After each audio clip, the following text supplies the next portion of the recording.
Good morning student. Class 8 chapter number 3 का lecture number 4। FM तो यरूशलेम पहुंच गया था, लेकिन एलिशा वहां नहीं पहुंचा था। एफएम पहुंच ज़रूर गए थे यरूशलेम, लेकिन उनका प्रार्थना में मन नहीं लग रहा था, क्योंकि वो अपना जो धन ले गए थे, पैसे ले गए थे, वो तो बार बार ध्यान उनकी जेब पर ही जा रहा था। चलिए आगे कहानी में पढ़ते हैं। गिरजाघर के भीतरी भाग में 36 दीपक जल रहे थे। गिरजाघर जहाँ पर 36 दीपक जल रहे थे। किसी भी तीर्थ यात्री को वहाँ की अनुमति न थी। अनुमति यानी कि आज्ञा नहीं थी, परंतु दीपों के प्रकाश के पीछे उसने कुछ ऐसा देखा। किसने देखा? एफएम ने देखा। एक ऐसा दृश्य देखा बेटा, जिससे वह आश्चर्यचकित हो गया। आश्चर्यचकित हो गया देखकर वहाँ उसे एक वृद्ध पुरुष की झलक दिखाई दी। वृद्ध यानी कि बूढ़ा व्यक्ति, बूढ़े आदमी की एक झलक दिखाई दी। कहाँ पर दिखाई दी? उस गिरजाघर में। वह बिल्कुल एलिशा की तरह था। एफएम सोचने लगा कि वह एलिशा कैसे हो सकता है, उसे तो मैं पीछे छोड़ आया हूँ। विचार यहाँ भी गया कि मैं तो एफएम ने सोचा कि मैं तो एलिशा को पीछे छोड़ आया हूँ, और ये पीछे जब छोड़ आया हूँ तो ये एफएम यहाँ एलिशा कैसे हो सकता है।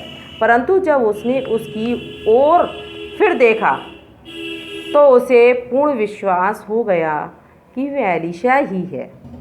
कौन है बेटा? एलिशा ही। पूरा विश्वास हो गया था कि एलिशा ही है। उसे अपने मित्र को देखकर बड़ी प्रसन्नता हुई। वह सोचने लगा कि एलिशा बड़ा भाग्यशाली है। उसके मन में आया कि अगले दिन मैं भी अपने मित्र की सहायता से गिरजाघर के भीतरी भाग में पहुंच सकूंगा। एलिशा नहीं है मेरे साथ में, फिर भी अंदर मुझे ये दिखाई दे रहा है कि यहाँ एलिशा इतना भाग्यशाली है, जो कि वो जहाँ दीपक जल रहे थे वहाँ पर परछाई उनकी दिखाई दे रही थी।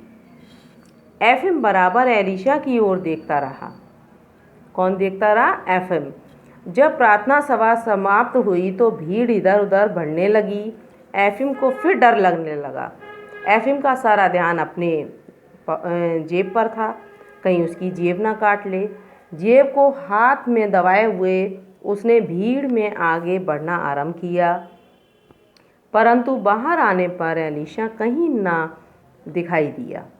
जब बाहर आए एलिशा ने एफएम बाहर जब आए तो उन्हें कहीं भी एलिशा नहीं दिखाई दिया।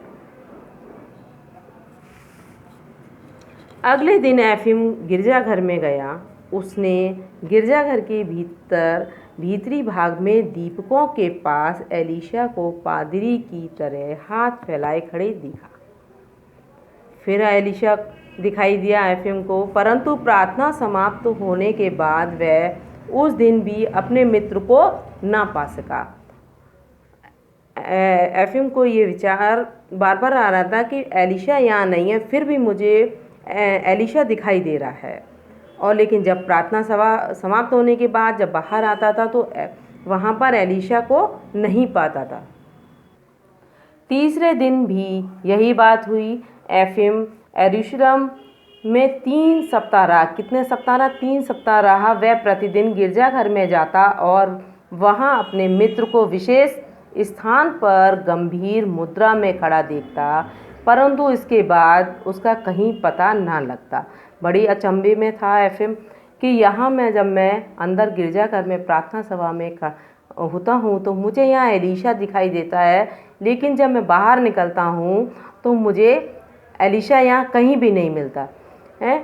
विशेष गंभीर मुद्रा में खड़ा देखता हूँ, लेकिन बाद में उसका कहीं पता नहीं लगता। बड़े अचंभे में था मित्र उसका एफएम। अब एफएम अपने घर की ओर चल दिया।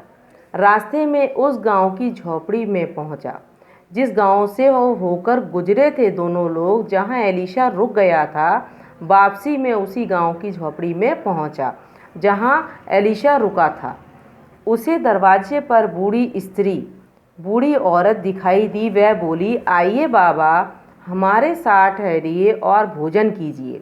आइए बाबा। वही स्त्री जो मरणासन अवस्था में पड़ी हुई थी, मृत्यु के निकट जो पड़ी हुई थी स्त्री, और सभी लोग भूख से व्याकुल थे। जहाँ खाने पीने का कुछ भी नहीं था, वही लोग अब मदद करने लगे।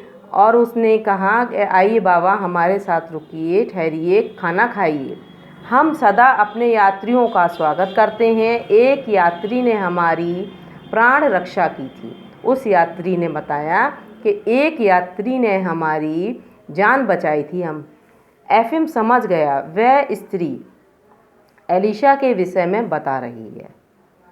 अब आगे वाले लेक्चर में हम पढ़ेंगे, है ना। यहाँ तक हमने पढ़ा है, इस कहानी को आप दोबारा फिर पढ़िएगा और समझिएगा। Thanks student.